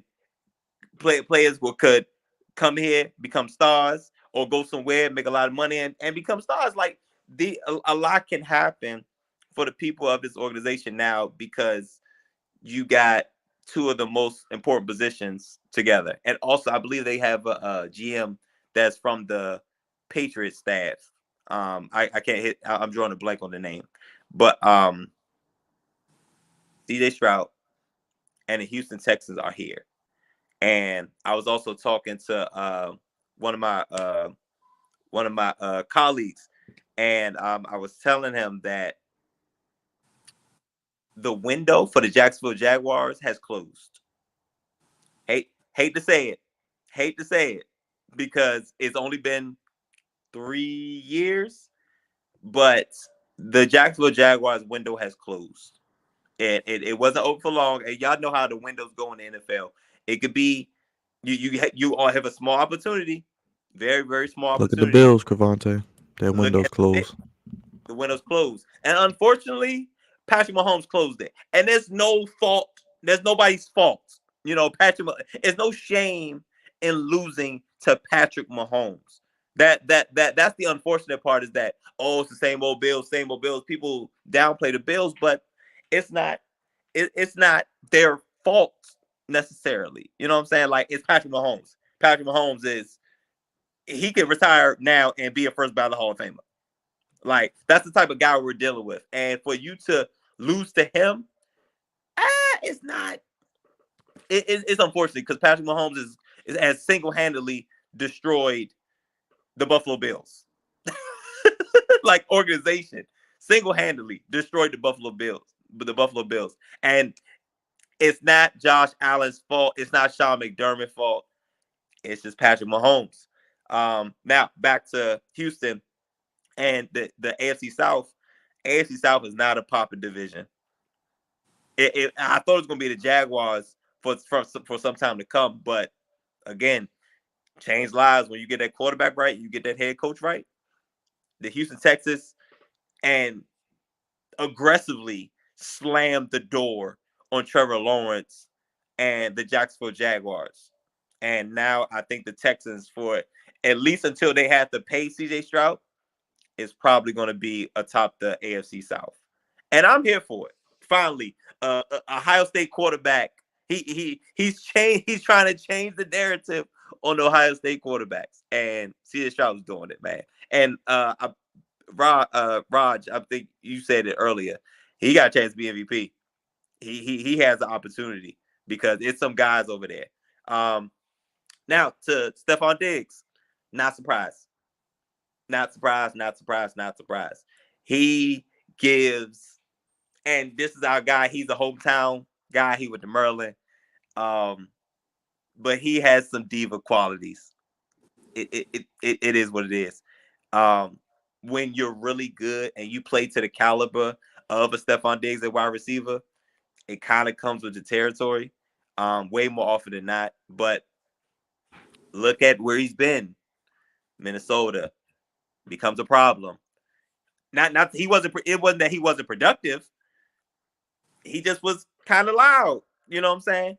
Goes to Buffalo. Year 1, year 2, amazing. Josh Allen, MVP candidate.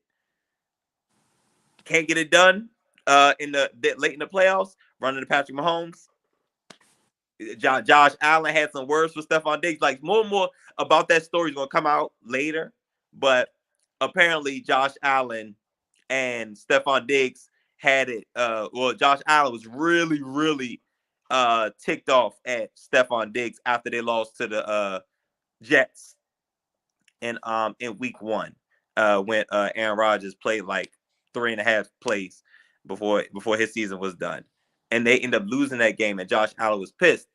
And I think that was foreshadowing where we are now. But last year, there were some hiccups and things like that going on. So one thing I always say, you have a disgruntled star, get rid of him, especially a wide receiver.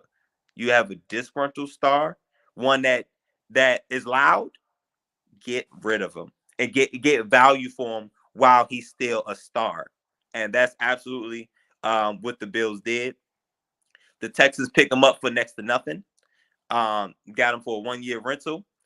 They already have 2 1s, pretty much. Like Tank could be a number 1 on a team.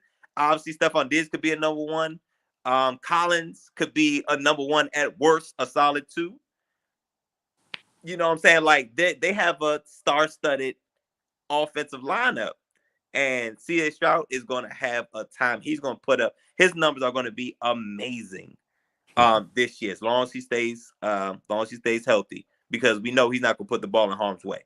So, I'm looking to see the Texans win a division, and if they win a playoff game or 2, y'all know what happens when you get into the big tournament. Anything can happen. Well, we shall keep our eye out as the draft is 3 weeks away. Raj, you were in Philly this past weekend. You attended both nights of WrestleMania. I know you're tired. I know you're worn out. How was your experience, my brother? And what do you think about the show overall, and anything you would like to discuss? My experience going to Philly was it was eye-opening, man. I've been to wrestling shows before in the past, and I've been to a couple pay-per-views, WWE, AEW, of course, in the past as well, but nothing. I've never seen anything quite like WrestleMania. Just going into the city was refreshing. Now, granted, I didn't go, of course, early Thursday to get to Wally Mania. I didn't get to the Hall of Fame or today's show, the Raw After Mania, but I wanted to go to the core show itself, just the WrestleMania experience. And like once I touched down, it was amazing, man. It was just a bunch of wrestling fans everywhere. They were chanting, the "Yeah" from LA Knight, or they would chant "What" from Stone Cold, or they would chant, something else that a popular wrestler would talk about or say, and it was just like positive vibes, man. It was really cool. It was really, really cool. It was cool to be an adult still watching wrestling. It really was. I mean, because it was a bunch of adults that was there that were older than me that was watching wrestling, that grew up on '60s and '70s and '80s wrestling. And me, Dre, and a lot of the guys met a lot of people down there that still have a passion of professional wrestling. So that was cool to see.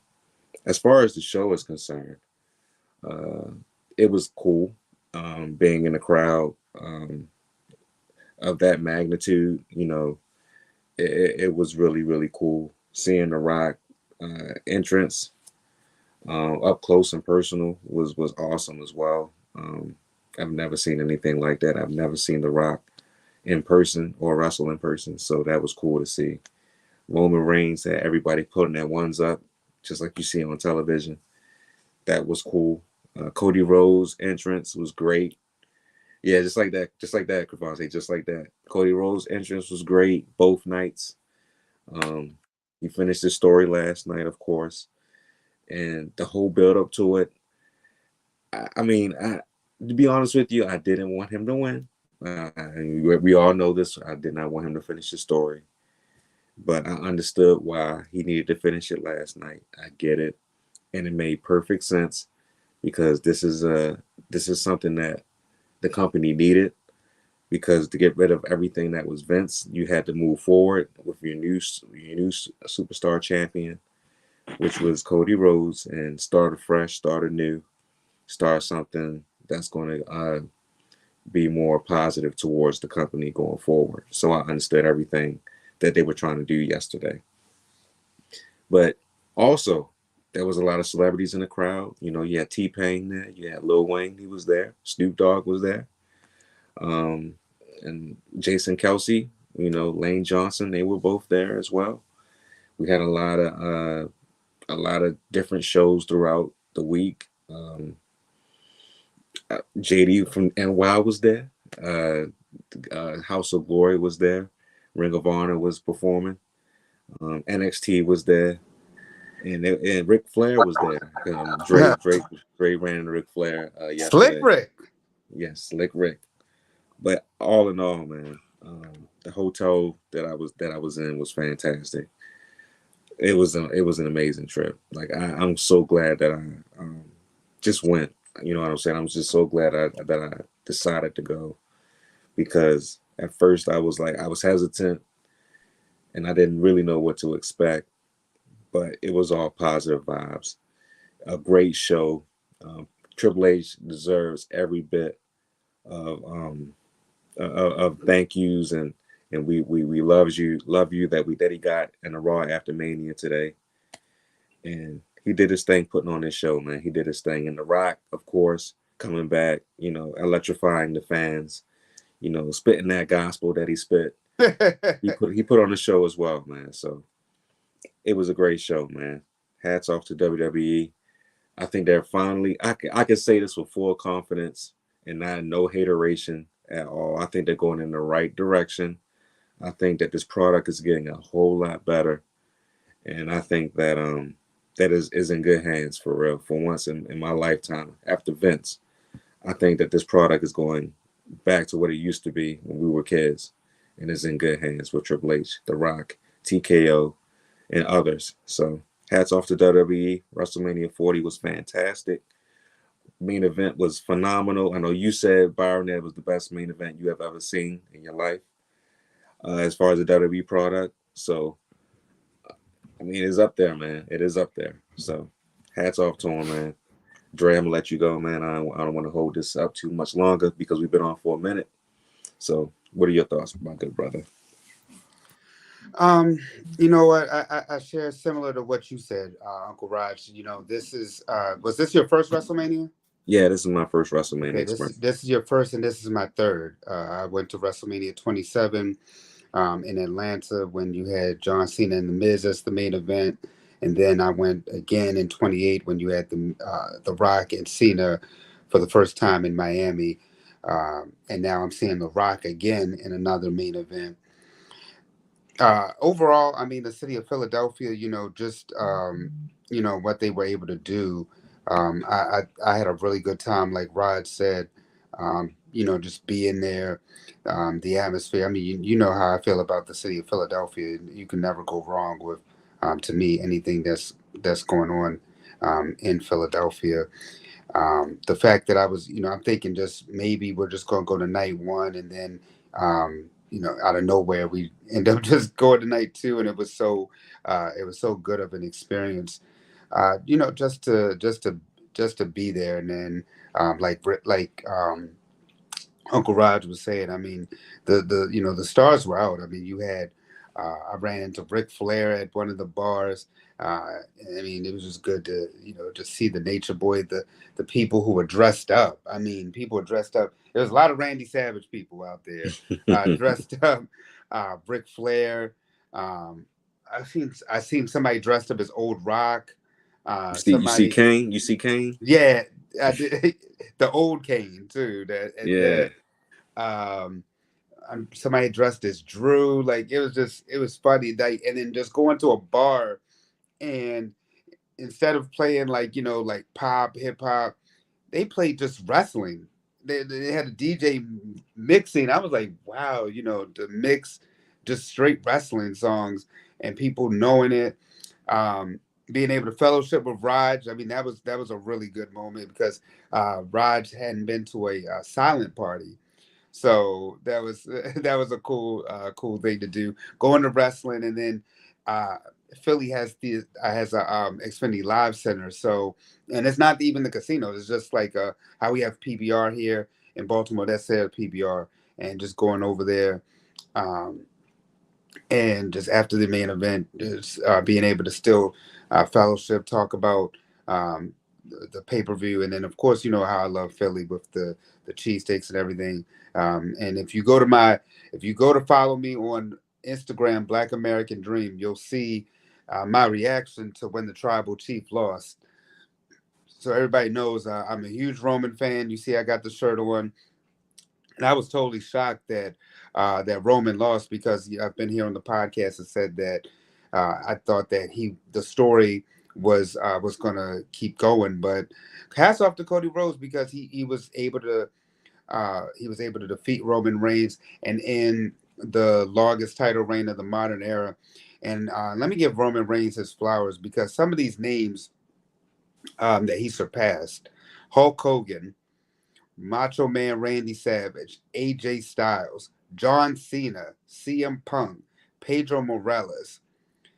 And right now he's number 4 on that list. He even passed one of Bruno Sammartino's records. He ended at 13-16, and Hulk Hogan's record for number 3 was 1474. So he was just a few days away from breaking that record as well. But I mean, the longest reigning champion of the modern era, 4 straight main events where he held the same title and defended it in the main event. I mean, we talk about some of the people like Bailey and Drew McIntyre who have carried the company during COVID, but Roman Reigns literally just took the whole company on his back, carried it. Whether you like wrestling or you don't like wrestling, you have to respect what he was able to do during COVID, and still able to continue that today. And not only did he do it for himself, but he carried his whole family. And I think that that's what's like standing out to me more so than anything. The fact that he was able to put his cousins on. We know the Usos now for their individual in-ring experience, and not just as a tag team. He was able to bring The Rock along. So I really hats off to honestly what Roman Reigns was able to do with that title run. And now the hands are in Cody, and that's very inspirational too. Seeing how Cody went from AEW and in the Indies, somebody that was not even thought about as basically almost a mid-carder, and then for him to be in the main event, and like he said, he wasn't able to put it in his father's hands, but he was able to put it in the hands of his mother, and his great Hall of Fame father, who wasn't able to be a WWE, then a WWF champion, but now his son is WWE champion. So the whole thing between those two, and I hope we get one more match between those two down the road. Something that me and Raj real quick uh, after WrestleMania Night 2 heard that. Not sure, but we were hearing like a couple of the fans talking about Roman might be sick, and that's why the title run might have ended when it did. And we don't know when Roman is coming back, and Seth too, because Roman and Seth are both banged up. So hopefully those two guys are healthy and they're able to come, but both of them need to take a long extended break because they've been with the company for some time. And you see tonight, the Raw after WrestleMania, the company's in good hands. You got Cody, you got Jay Cargill, you got some people from NXT coming like Carmelo Hayes, Dragunov. So the company's in really good hands moving forward. And another special WrestleMania moment was Sami Zayn beating Gunther as well. So, like I said, overall, great time in the city of Philadelphia. You know, I like to call it my second home. So, yeah, it was overall great WrestleMania and one of the greatest main events. I'll say that too. And then the overbooking, but it was classic seeing, especially my boy The Undertaker out there. Real quick, Dre, South Carolina wins and UConn wins women's and men's national championships respectively. UConn back-to-back, South Carolina undefeated. All right, UConn with that back-to-back like Drake. I mean, tonight's game was the closest one I've seen. Everything else, they didn't blow everybody else out. So that was no surprise. But Purdue was going to give them a fight. It just kind of sucks that they ran into who they ran into, and then they ran into a juggernaut. And I'm gonna say the same thing with Iowa. I said that Iowa, it was no way one woman was going to beat a whole team. And that's the thing. Sometimes, we put these when we think about the game of basketball, we talk about one individual. But a lot of the time, especially in the era that we're in, when we talk about like LeBron James saying that, well, LeBron needs help, Caitlin Clark needs the same thing. I mean, you can't be out there. She can shoot from 30 and stuff, but I mean, if they double team you or your legs are tired, then I need my teammates to step up. It was a closer game than what I thought it was going to be, but I knew that South Carolina just too big, too strong, smothered. My man Paul, coming through with the comment. My gosh. Here you go. And we're talking about women's basketball, something that you always keep talking about. Dawn, hats off to her, man. She right now is the woman. She's the coach right now in women's basketball, moving that South Carolina program forward, and then also hats off to Caitlin Clark, one of the GOATs. Whether she knows she didn't win a ring, but she was still able to put collegiate women's basketball and make it known. Her, Angel Reese's name belongs in there. Dawn Staley's name belongs in there. Gino.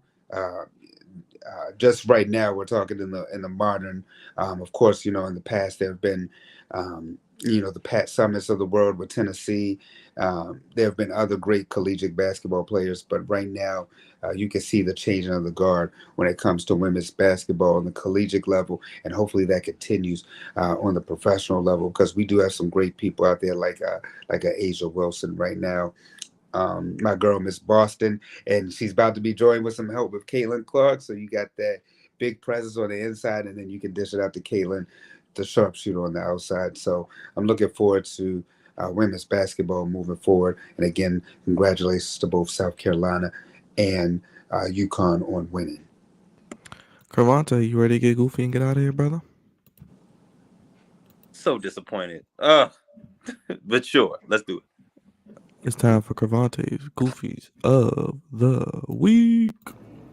Oh, gosh. Something wrong here.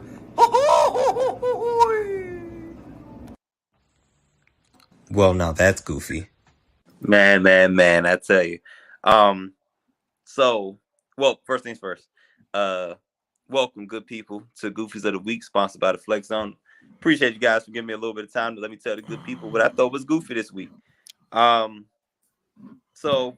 y'all know I deal with two levels of goofiness, and more often than not, it's the higher level of goofiness. But there's a low level that we deal with every now and then. We come across a situation or a person uh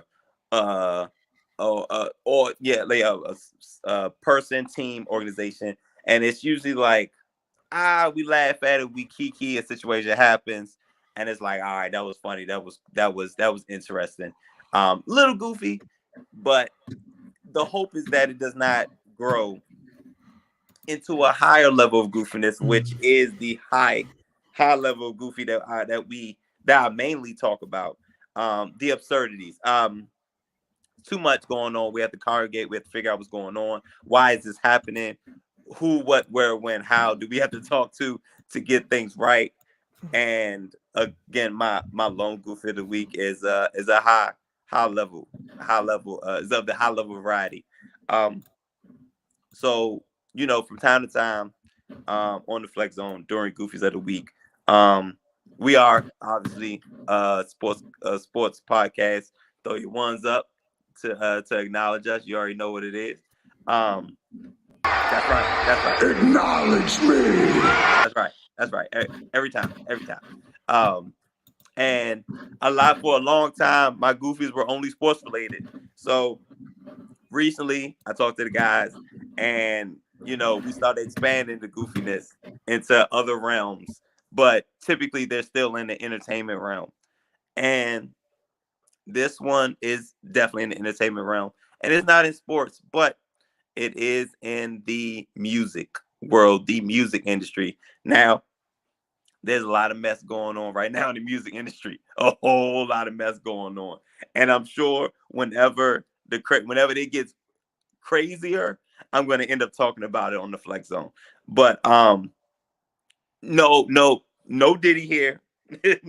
no Diddy this time. But it is in the hip hop industry and the rap game. For those of y'all that didn't know, and you could have missed it, you could have legit missed it.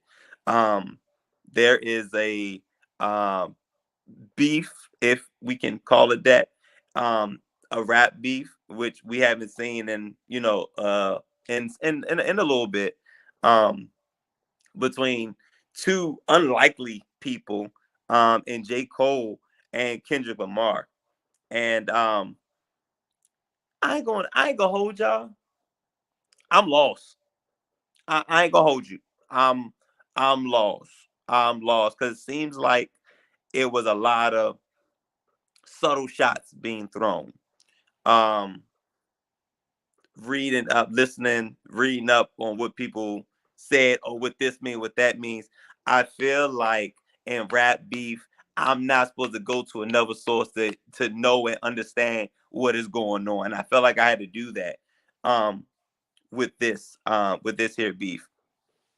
Um when it came to Drake. Drake and his and Drake's involved in this beef too. But the his previous beef. God, what's his name? Raj. What's the What? guy? I'm drawing a blank. Meek Mill? Not Meek, but Drake's last beef. It's funny that Drake's ended Pusha up on T. Pusha T. Pusha T. Right. I was like, I want to say Pusha T, but I was like, that's not it. Um, when you hear when there's a rap beef, you hear the beef in the lyrics, in the songs, whatever, what have you. I can tell that there was a riff between Drake and Pusha T. I could tell there was a beef and there was a riff between 50 Cent and Ja Rule. I could tell there was a riff between um Tupac, Biggie. I could tell it was a beef between Jay-Z and Nas. I can tell it was no ifs, ands, or buts about it. That was beef. I feel like the J. Cole Kendrick thing, it's it's giving vegan. It's giving vegan. You know what I'm saying? It ain't no beef. I don't think it ain't no beef, ain't no pork. It's giving vegan. It's giving vegetarian. And I don't like it. Um, J. Cole in his last performance on stage, um, last concert, he dare I say, apologize for coming at Kendrick Lamar in front of everybody on stage, in front of his fans, apologizing for how he handled this so-called not this rap vegetarian beef, tofu, whatever. And I am a J. Cole fan. I'm a Kendrick Lamar fan as well. Um, Conscious rappers that talk about what's real and have us thinking. We need that in music and rap. We need all that. But that points to, and again, my opinion, but it points to where we are in society. Everything is becoming soft. Basketball, sports, basketball, football. As soon we're gonna be taking off the pads and everybody gonna be playing flag football. You can't look at somebody the wrong way. And basketball, you'll get a foul or you'll get a tech. Um, uh, you can't say nothing about anybody because they say the comedians can't say nothing about anybody or anything without somebody um without somebody becoming offended about something. And I felt like in rap that was one of the few that's like, nope, I can't even say that. That's gotten soft too. And I think it started deteriorating when I stopped understanding what they're saying. When I no longer understood what the guys who are rapping now are saying, that's what I'm losing it. Like the rap game is losing me to the newer generation, and and I don't know. Like I think it's crazy because I didn't expect this from Cole or Kendrick. I already thought, and probably the general masses thought, that the beef was mid, like at best. You know what I'm saying? These are guys that's not really about that side of the game for real. Um, they are way more positive than not. So for them to be in the beef is kind of weird, even though it's probably mainly Drake. But it's just the fact that J. Cole and Kendrick was in this beef at all. But Kendrick apologized in front of everybody is just crazy to me. Like we've officially like beef was at least it was drama, it was fun, it was entertaining. Like it was a part of the game, and it just got thrown away. I I don't know. Now, J. Cole probably wasn't really about this. And I guess he got, like he does in his music, very, very conscious and didn't feel good about it. Nothing against that brother. I'm just saying, as a society, we have gotten very, very soft.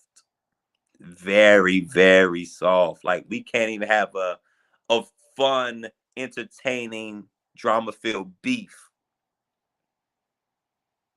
And we got people throwing in a white flag and apologizing and all that. The beef was mid anyway. Like you feel crazy about this beef. Just let's talk to Ice Cube. Let's talk to Ice Cube what he think about beef. Like they was talking some real crazy stuff and they was calling folks out by name back in the day. And it was fun, entertaining, and all that. And this is less than mid. This is less than mid. Like this is just it's disheartening that every portion of society, even politics, it's gotten soft. Every part of it, every part of society has gotten soft, and I don't know where we go next. I don't know where we go next, and that's probably what's scary because where we're going next is somewhere I don't think none of us want to be. But that's my one long Goofy. Y'all know my line. There's a thin line between Goofy and great. And this beef, J. Cole and them, Drake, Kendrick Lamar, on the wrong end of it. Got to do better, guys. Gosh, something wrong here. Well, now that's goofy. Thank you for those goofies of the week, Cravante. Dre, we are heading towards episode 436. There's another episode in the books. What can the people expect next week?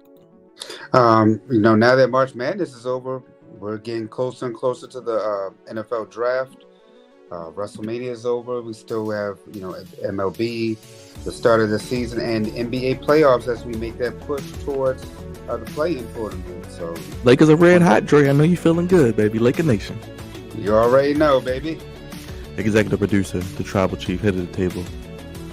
The man putting the thumbs down is Cravante, baby, captain of the goofy ship. Cravante, draft profiles, we started putting some out, brother, and we'll be doing quarterback. Paul's right, the WNBA draft as well. Oh, yep. Yes. Very true. Yep, 2 weeks. Yep. So yeah, we have some we got some work to do, Byron. So we'll get some more out this week. And yeah, we'll just keep turning them out all the way up until the draft.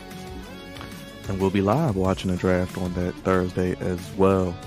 Big Raj, I know you're exhausted, brother, but you did great this weekend, man. How you feeling? You on mute, brother.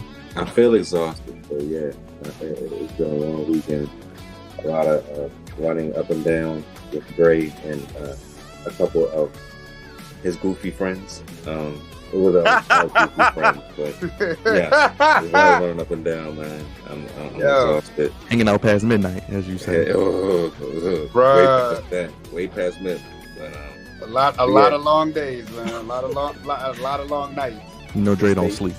So stay tuned for the NBA draft profiles. I got one out so far today. I'll have more out tomorrow. Byron, can you cut the music for a second, brother? I got an important question to ask Uncle Raj while he's on the screen. What's up, man? Where did you get your cheesesteak from, brother? I didn't get any cheesesteak. Oh, come on, man. Brother, once y'all had me out to almost 4 o'clock in the morning on Saturday, I literally slept like most of Sunday until the actual show. So I didn't go anywhere really. Man, it is what it is. I let y'all and AJ had a cheesesteaks for me in my honor. How about that?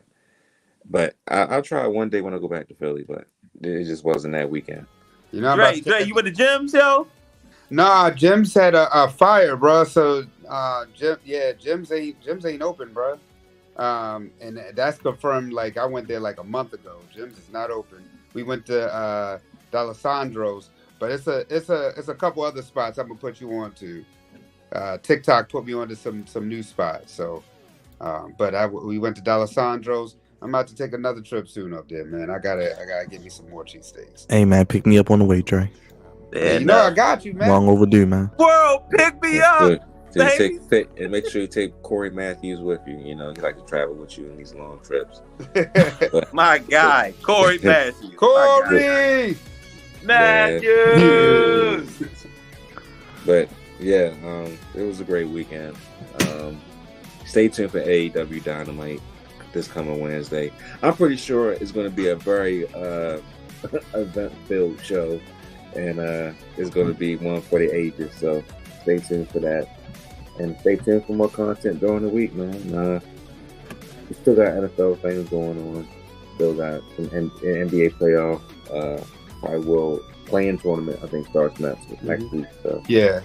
Just stay tuned for more content. Throw your ones up. Acknowledge the head of the sports podcast table, the Flex Zone podcast. Only place giving you sports how you want it. When you need it. Twitter, Instagram, the Flex Zone 1. TikTok, the Flex Zone podcast. Donate. See that cash at the Flex Zone 1. Big weekend. I want to thank everybody who showed love to us on night 1 WrestleMania live stream. Had over 200 people live in here. Night 2, we was at like 100. So shout out to everybody that was in here with us for both nights of Mania. Raj was here with us. Everybody the normal Flex Zone crew. We'll be doing it again for WWE May 4th for Backlash. 1 p.m. start time from France. And AEW Dynasty, April 27th. We may see the first ever black AEW World Champion, Swerve, challenges Samoa Joe. So this could be a great month for people finishing their story as well. Whose house? Swerve. There you go. Flex Zone Podcast, only place giving sports how you want to win. You need the guest ideas, want to be part of the show. We're working on some more guests. Dre, I know Dre is working on it. We're working on some. Flex Zone 1 at Twitter, at gmail.com to be guest idea, want to be part of the show. Next week, we'll be recapping and looking forward to the NBA season and playing tournament. The Lakers going to remain red hot. How does the West shake out? And in the East, the Bucks. What is going on with Doc Rivers? And can anybody catch the Celtics? And Joel Embiid, don't look now, he's back. So we'll see what happens as things shake out with that as well. We're getting ready to get out of here. We're getting ready to put the kids to bed. But make sure, one more time, give it up for Engraven once again for coming through. We appreciate Engraven. And he will be back with us before the start of the season, hopefully, and before the draft as well. We're starting up the car. We're getting ready to get out of here. For Cravante, for Dre, for Roger, yes, this Wednesday you will see me live for AEW Dynamite. Not sure if I'll be with Dylan, but it could be a massive, massive rant. It's maybe the last AEW I cover. Who knows? The way they're going. Big shout out to them. We got Orioles baseball tomorrow, day game. Make it a post game show. We'll see. They play at 2 p.m. So we'll get you update on the Orioles and Ravens as we head towards the draft. And of course, those draft profiles with Cravante. Hit that notification bell. Hit that like button. Hit that subscribe button to know when they drop, as they'll be dropping each and every day. Putting the kids to bed. Thank you guys for watching. Thank you for everybody in the chat. Thank you for a great weekend. And this is the Flex On Podcast. And we gone. Have a good night, everybody. We'll see you next week. It's episode 436. Acknowledge us. The Tribal Chiefs.